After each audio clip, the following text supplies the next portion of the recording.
They just nuzzle you and then change direction. Still, try to stay out of their way. Jan said. Some of that stuff they moving around is heavy. So she waded out onto the playground and carefully picked her way through the robot swarm. Some crawled over her toes.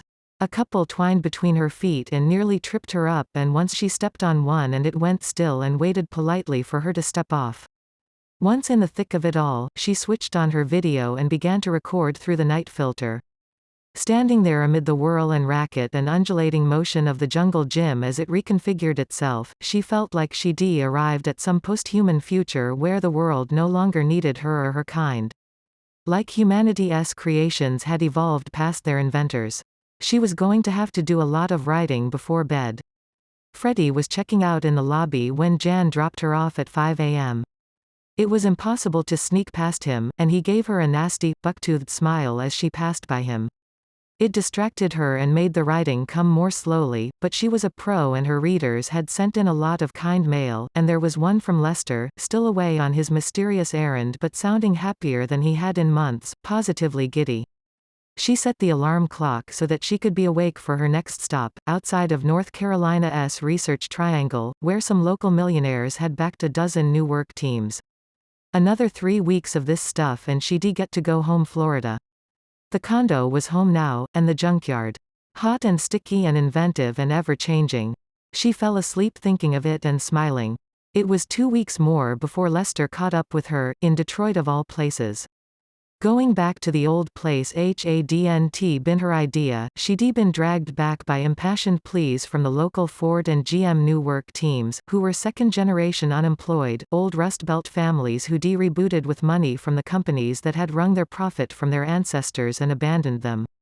The big focus in the Rust Belt was eradicating the car. Some were building robots that could decommission leaky gas stations and crater out the toxic soil. Some were building car disassembly plants that reclaimed materials from the old beasts' interiors.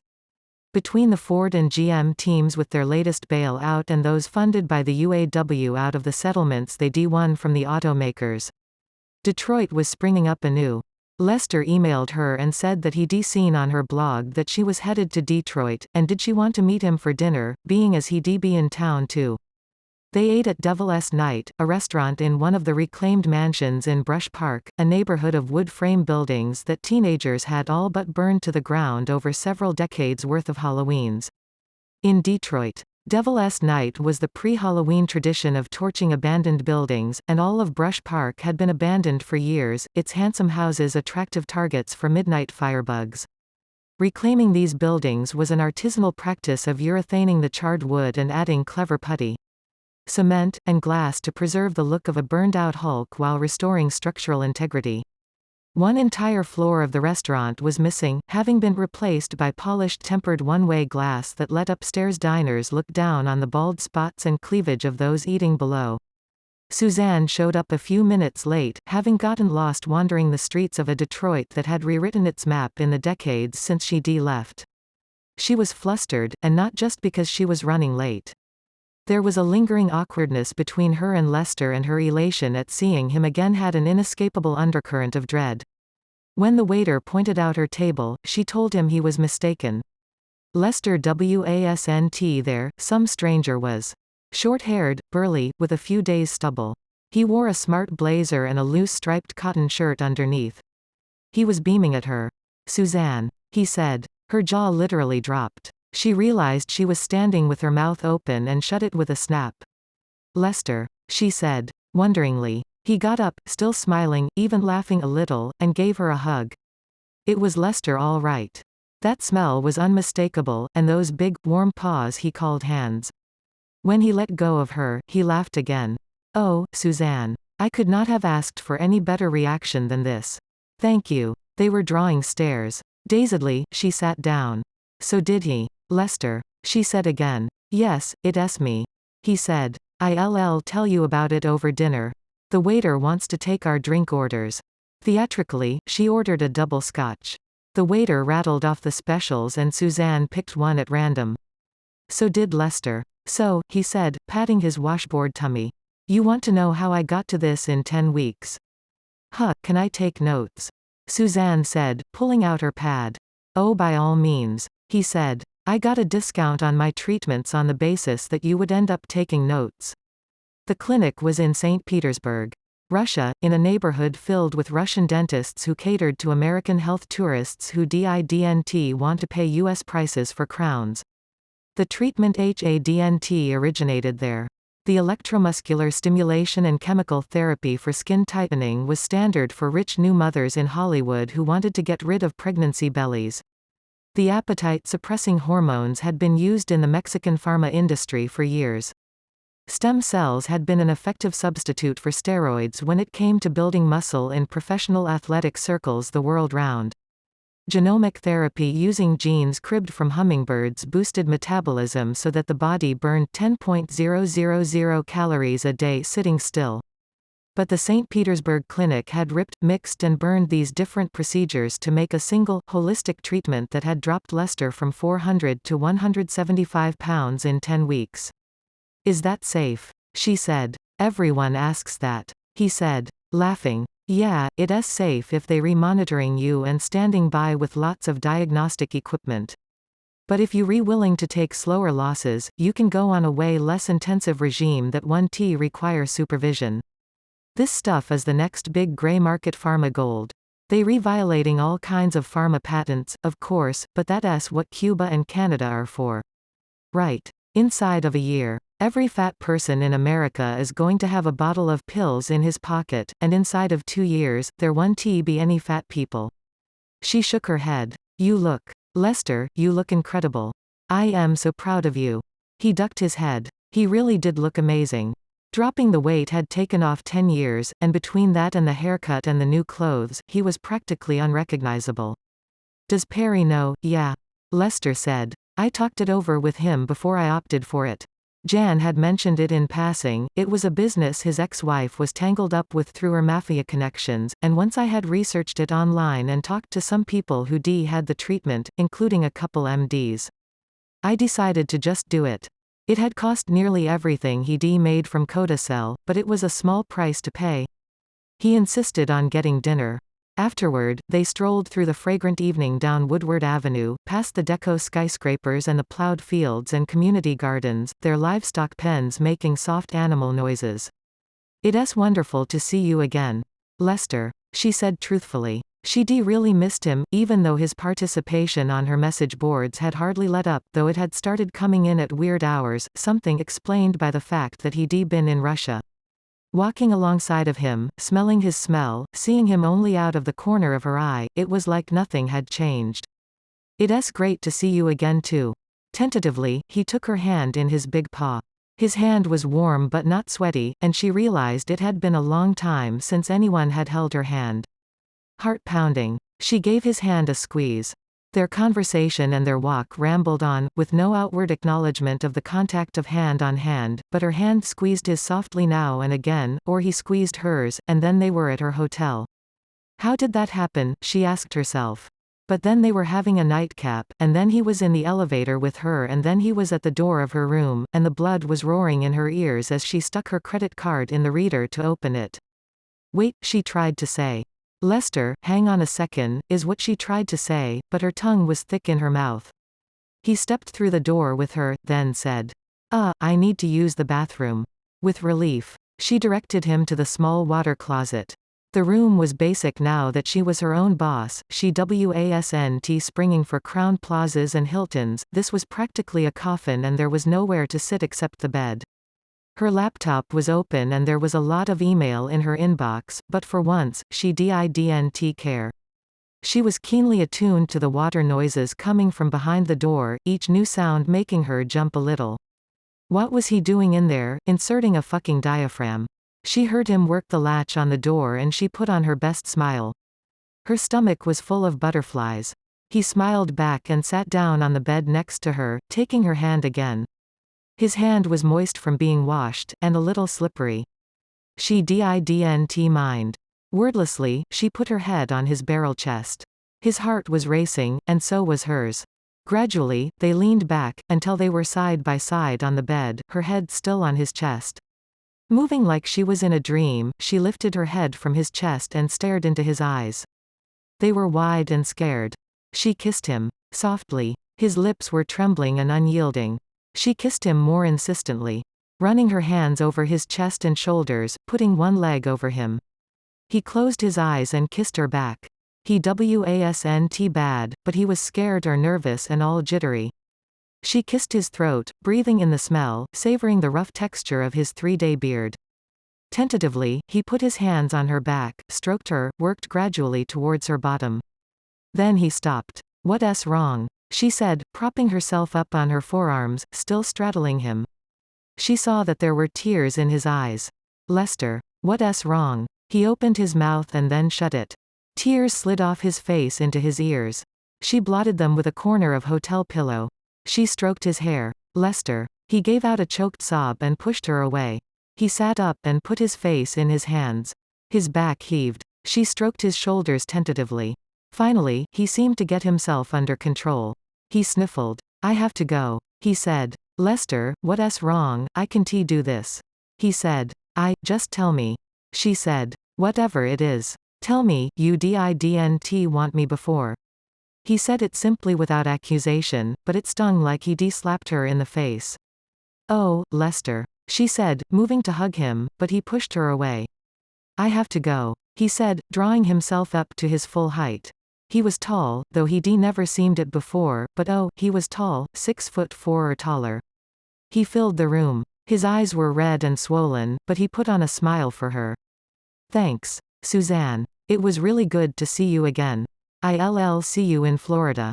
She stood up and moved quickly to him, stood on tiptoe to put her arms around his neck and hug him fiercely. He hugged her back and she kissed him on the cheek. "I'll see you in Florida," she said. And then he was gone. She sat on the edge of her bed and waited for tears, but they didn't come. So she picked up her laptop and started to work through her mountain of email. When she saw him again, he was coming down the drive leading to the shantytown and the factory. She was having tea in the tea room that had opened in a corkscrew spire high above the rest of the shantytown. The lady who operated it called herself Mrs. Torrance, and she was exquisitely antique but by no means frail, and when she worked the ropes on her dumbwaiter to bring up supplies from the loading area on the ground, her biceps stood at attention like Popeye's. There was a rumor that Mrs. Torrance used to be a man, or still was, under her skirts, but Suzanne didn't pay attention to it. Lester came down the drive grinning and bouncing on the balls of his feet. Perry had evidently been expecting him, for he came racing through the shantytown and pelted down the roadway and threw himself at Lester, grabbing him in a crazy, exuberant, whooping hug. Frances gimped out a moment later and gave him a solemn handshake. She hadn't blogged their meeting in Detroit, so if Frances and Perry knew about Lester's transformation, they found out without hearing it from her. She finished recording the homecoming from Mrs. Torrance's crow's nest, then paid the grinning old bag and took the stairs 2 at a time, hurrying to catch up with Lester and his crowd. Lester accepted her hug warmly but distantly, letting go a fraction of a second before she did. She didn't let it get to her. He had drawn a crowd now, with Frances's protégé printer techs in the innermost circle, and he was recounting the story of his transformation.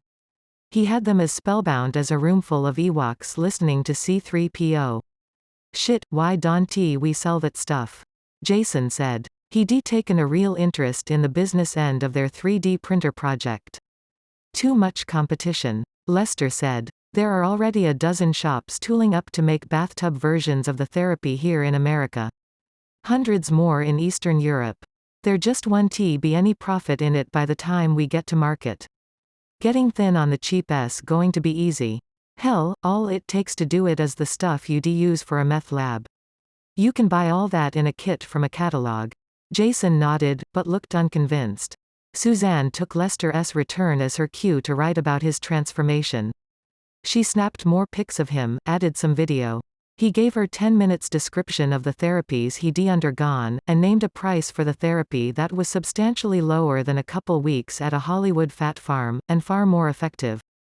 The response was amazing. Every TV news crew in the greater Miami area made a pilgrimage to their factory to film Lester working in a tight t-shirt over a 3D printer, wrangling huge vats of epoxy mix goop in the sun with sweat beading over his big, straining biceps.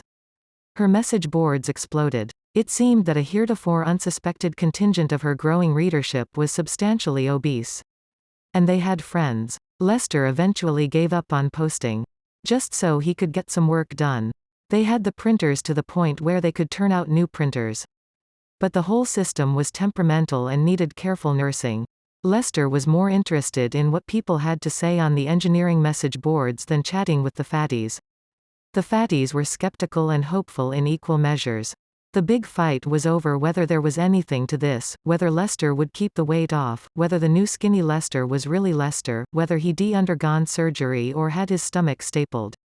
America's wallets had been cleaned out by so many snake oil peddlers with a cure for obesity that no one could believe what they saw. No matter how much they wanted to. Lord, but it was bringing in the readers. Not to mention the advertising dollars. The clearing price for 1,000 weight loss ads targeted to affluent, obese English speakers was over $50, as compared with her customary CPM of $3 a thou. Inside of a week, she'd made enough to buy a car. It was weird being her own circulation and ad sales department, but it wasn't as hard as she'd worried it might be, and it was intensely satisfying to have such a nose-to-tail understanding of the economics of her production. You should go. Lester told her as she clicked him through her earnings spreadsheet. Jesus, this is insane. You know that these fatties actually follow me around on the net now, asking me questions in message boards about engineering. The board moderators are asking me to post under an assumed name. Madam, your public has spoken. There is a dire need for your skills in St. Petersburg. Go. They have chandeliers in the subways and caviar on tap. All the blini you can eat. Bear steaks. She shook her head and slurped at the tea he'd brought her.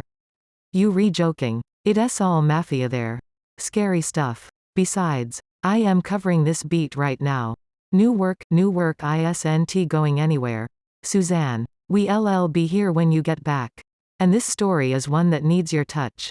They micro-entrepreneurs solving post-industrial problems. It's the same story you've been covering here, but with a different angle. Take that money and buy yourself a business class ticket to St. Petersburg and spend a couple weeks on the job. You'll clean up. They could use the publicity. To someone to go and drill down on which clinics are legit and which ones are clip joints. You perfect for the gig, I don't know. She said. She closed her eyes. Taking big chances had gotten her this far and it would take her farther, she knew. The world was your oyster if you could stomach a little risk. Yeah, she said. Yeah, hell yeah. You totally right. Lester, Zastarovia. What you said, it's cheers. He said. You'll need to know that if you going to make time in Petrograd. Let me go send some email and get you set up. You book a ticket. And just like that she was off to Russia. Lester insisted that she buy a business class ticket, and she discovered to her bemusement that British Airways had about 3 classes above business, presumably with even more exclusive classes reserved to royalty and peers of the realm. She luxuriated in 14 hours of reclining seats and warm peanuts and in-flight connectivity, running a brief video conference with Lester just because she could.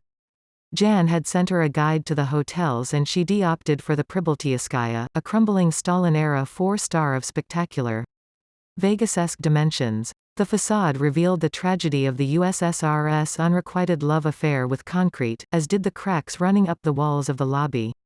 They checked her into the hotel with the nosiest questionnaire ever, a 2-pager on government stationery that demanded to know her profession. Employer, city of birth. Details of family, and so forth. An American businessman next to her at the check-in counter saw her puzzling over it. Just make stuff up. He said. I always write that I come from 123 Fake Street, Anytown, California, and that I work as a professional paper hanger. They don't check on it, except maybe the mob when they figuring out who to mug. First time in Russia, it shows. Huh, you get used to it. He said. I come here every month on business. You just need to understand that if it seems ridiculous and too bad to be true, it is. They have lots of rules here, but no one follows them. Just ignore any unreasonable request and you'll fit right in, that's good advice. She said. He was middle-aged, but so was she, and he had nice eyes and no wedding ring. Get a whole night's sleep, don't drink the so-called champagne and don't change money on the streets. Did you bring melatonin and modafinil? She stared blankly at him. Drugs, sure. One tonight to sleep, one in the morning to wake up, and do it again tomorrow and you'll be unlagged. No booze or caffeine. Either. Not for the first couple days. Melatonin S over the counter. Even in the States, and modafinil S practically legal. I have extra. Here. He dug in his travel bag and came up with some generic Walgreens bottles. That's okay, she said, handing her credit card to a pretty young clerk. Thanks, though. He shook his head. It's your funeral, he said. Jet lag is way worse for you than this stuff. It's over the counter stateside. I don't leave home without it. Anyway, I am in room 1422. If it's 2 in the morning and you staring at the ceiling and regretting it, call me and I'll send some down. Was he hitting on her? Christ, she was so tired, she could barely see straight. There was no way she was going to need any help getting to sleep. She thanked him again and rolled her suitcase across the cavernous lobby with its gigantic chandeliers and to the elevators. But sleep didn't come. The network connection cost a fortune, something she hadn't seen in years, and the number of worms and probes bouncing off her firewall was astronomical. The connection was slow and frustrating. Come 2 a.m., she was. Indeed, staring at the ceiling. Would you take drugs offered by a stranger in a hotel lobby? They were in a Walgreens bottle, for Christ's sakes. How bad could they be? She picked up the house phone on the chipped bedstand and punched his hotel room. Low, oh Christ. I woke you up, she said. I am sorry, soak. Lady from check-in, right. Gimme your room number. I'll send up a melatonin now and a modafinil for the morning. No sweatski, she hadn't thought about giving a strange man her room number. In for a penny, in for a pound. 2813. She said. Thanks, Jeff. He said. It's Jeff. New York Upper West Side. Work in health products. Suzanne. She said. Florida, lately. I am a writer, good night. Suzanne. Pills are en route, good night. Jeff. Thanks, tip the porter €1, or a couple bucks. Don't bother with rubles, oh. She said. It had been a long time since her last visit overseas. She'd forgotten how much minutiae was involved. He hung up. She put on a robe and waited. The porter took about 15 minutes, and handed her a little envelope with 2 pills in it. He was about 15, with a bad mustache and bad skin, and bad teeth that he displayed when she handed him a couple of dollar bills. A minute later, she was back on the phone. Which one is which? Little white one is melatonin. That's for now. My bad. She saw him again in the breakfast room, loading a plate with hard-boiled eggs, potato pancakes, the ubiquitous caviar, salami, and cheeses. In his other hand he balanced a vat of porridge with strawberry jam and enough dried fruit to keep a parrot zoo happy for a month. How do you keep your girlish figure if you eat like that? She said, settling down at his table. That's a professional matter. He said. And I make it a point never to discuss business before I've had 2 cups of coffee.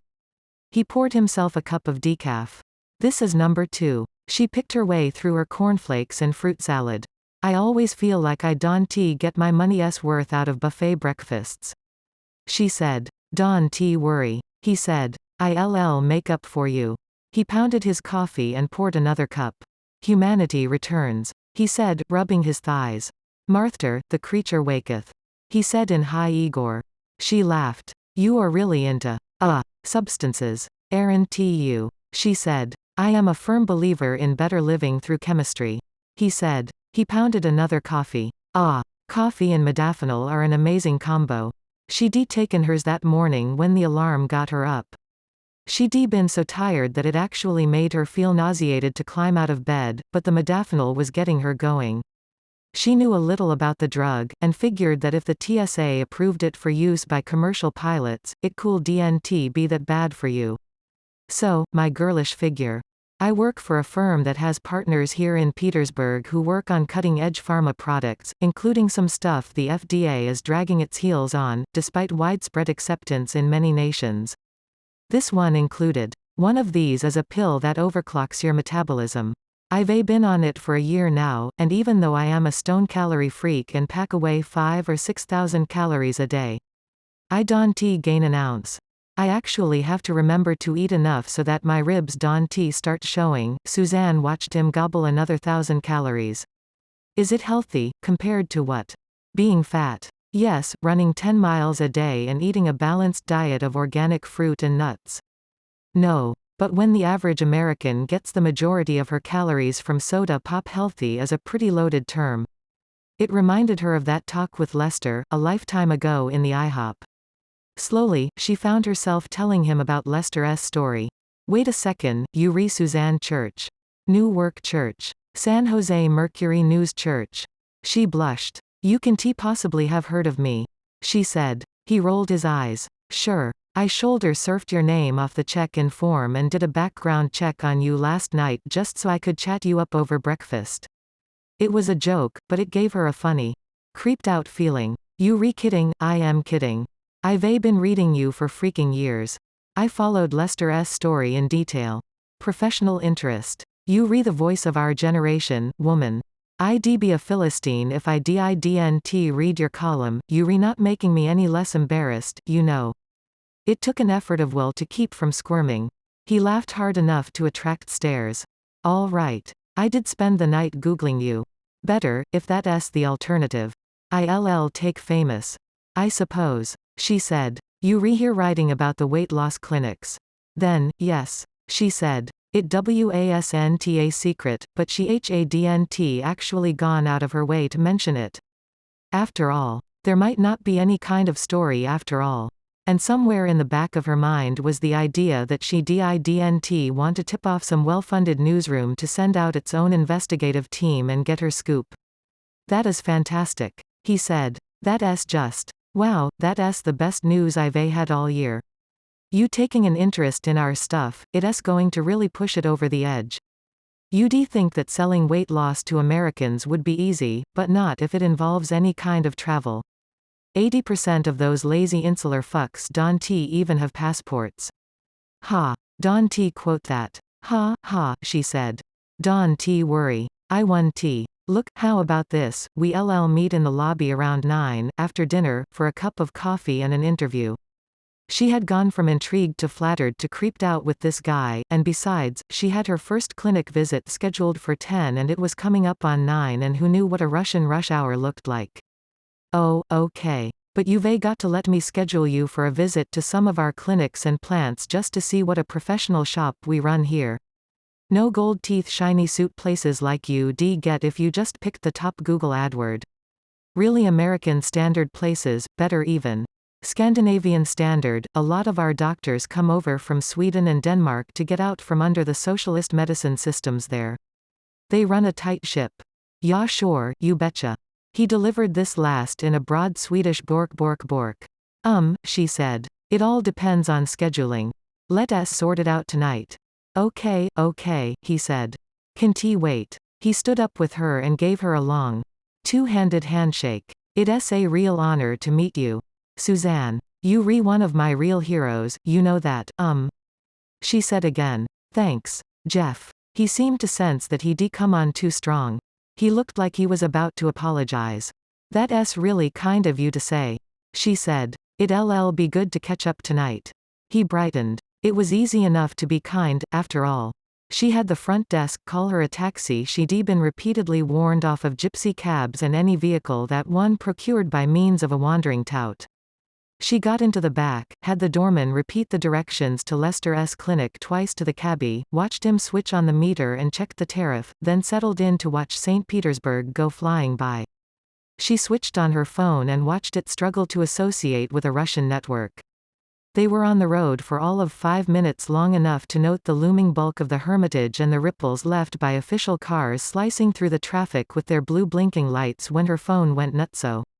She looked at it. She had 10 texts, half a dozen voicemails, a dozen new clipped articles, and it was ringing with a number in New York. She bumped the New York call to voicemail. She didn't recognize the number. Besides, if the world had come to an end while she was asleep, she wanted to know some details before she talked to anyone about it. She paged back through the texts in reverse chronological. The last 5 were increasingly panicked messages from Lester and Perry. Then one from Jan. Then one from Kettlebelly. They all wanted to discuss the news, whatever that was. One from her old editor at the Merc asking if she was available for comment about the news. Jan. 2. The first one was from Rat-Toothed Freddy, that snake. Codicell's creditors calling in debts. Share price below 1 cent.